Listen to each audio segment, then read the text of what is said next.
And as it's opening, I see two sets of legs. I raise my pistol. I don't know who it is. I'm assuming it's criminals, car thieves, whatever. This video is about a real-life bump in the night. Not a monster from under the bed, not a home invader, but actually something much more terrifying. It's 1:45 a.m. You're asleep when your dogs explode into frantic barking. Heart pounding, you peek outside and you see two shadowy figures standing in your driveway. At this hour, who else could it be but criminals? You grab your gun, praying that you won't have to use it. The garage door creaks open, slow, loud, every second stretching like an eternity. You hope that they will run away. Instead, they move closer, weapons drawn. And here's the twist. They're not burglars at all. They're police officers at the wrong house.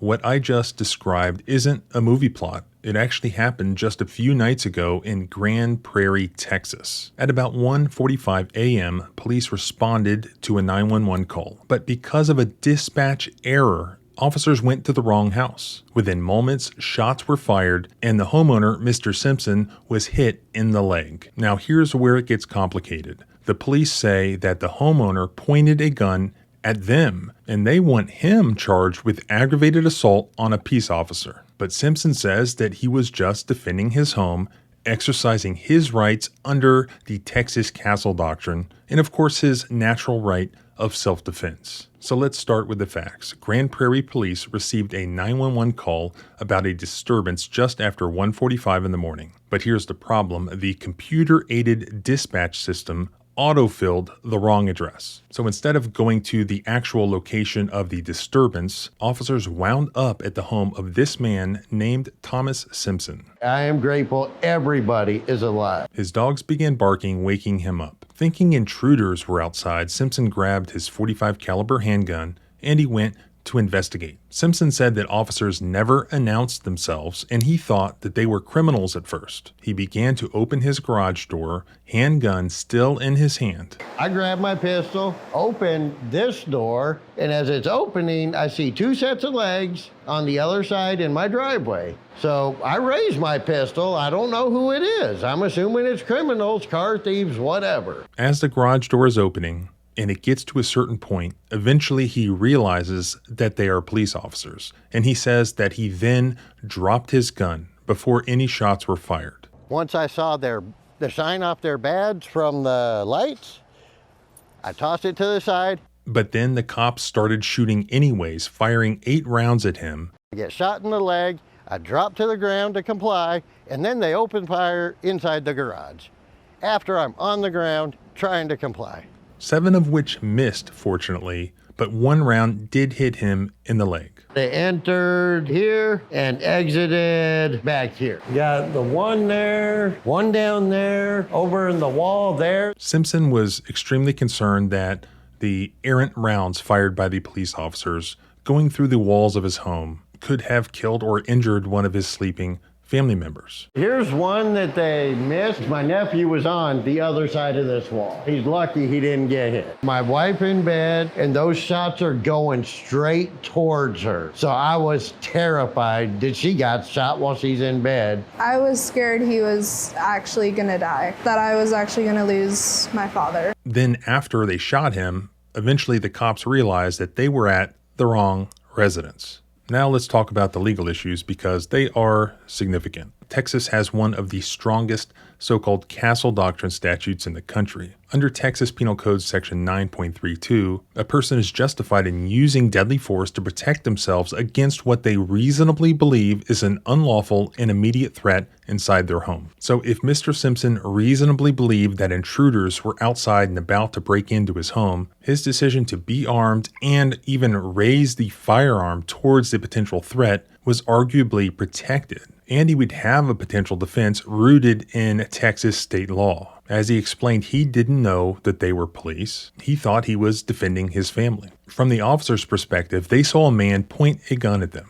That implicates Graham versus Connor, where the U.S. Supreme Court held that claims of excessive force by the police were analyzed under the Fourth Amendment's objective reasonableness standard. What would a reasonable officer do in the same situation given the facts and the split-second decisions involved. If the officers believed that they faced an immediate deadly threat, they could argue that their use of force was justified. But here's the problem. Another Supreme Court decision, Tennessee versus Garner, reminds us that deadly force can only be used when there is a significant threat of death or serious injury. We already know that the officers showed up at the wrong house. A mistake was made, and it wasn't made by Mr. Simpson. If the officers failed to identify themselves as police, then Mr. Simpson's perception of them as a threat was arguably reasonable, and the officers' claim of justification for their use of deadly force against Mr. Simpson becomes problematic. There are still potential criminal consequences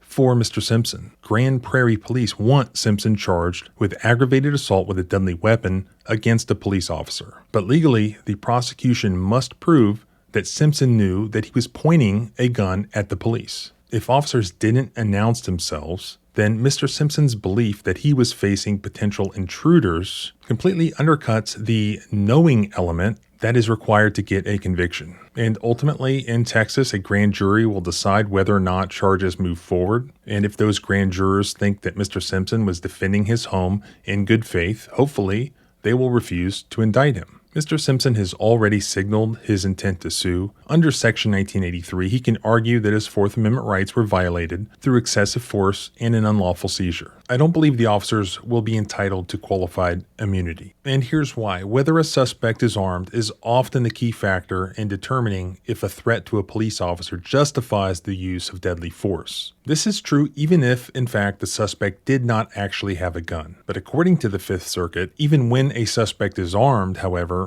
a warning must be given when feasible before the use of deadly force. In those circumstances, a prior warning is a critical component of risk assessment and de-escalation. The feasibility of giving a prior warning before shooting is like the existence of probable cause, determined by the surrounding circumstances, particularly including proximity to the individual and the amount of time involved. In other words, it depends on the facts.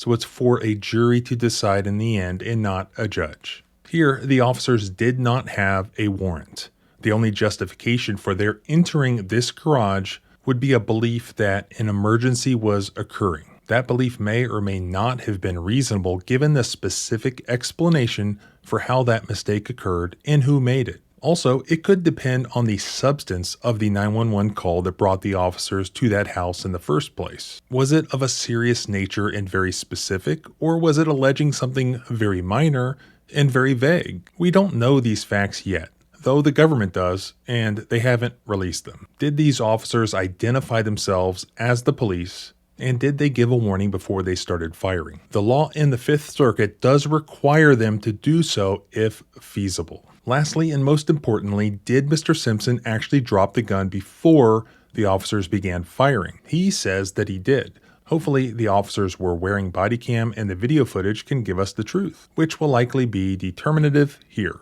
The mistake made here by the Grand Prairie Police Department should not be taken lightly. These are the sorts of mistakes that cost innocent people their lives and that place innocent people in the position of choosing between defending and protecting their families and their homes and potentially being cut down in a hail of police gunfire. It's essential to demand accountability when these happen. And so far, the Grand Prairie Police Department has released no body cam and instead has announced their intention to seek felony criminal charges against this innocent victim. So it's not looking good on that front. This family is in serious immediate need for legal help in the state of Texas. So if you would like to help, please reach out and I will try to put you in touch with them. If these are your public servants and you want to help demand accountability, I will put all of the contact information below. Because so far it is undisputed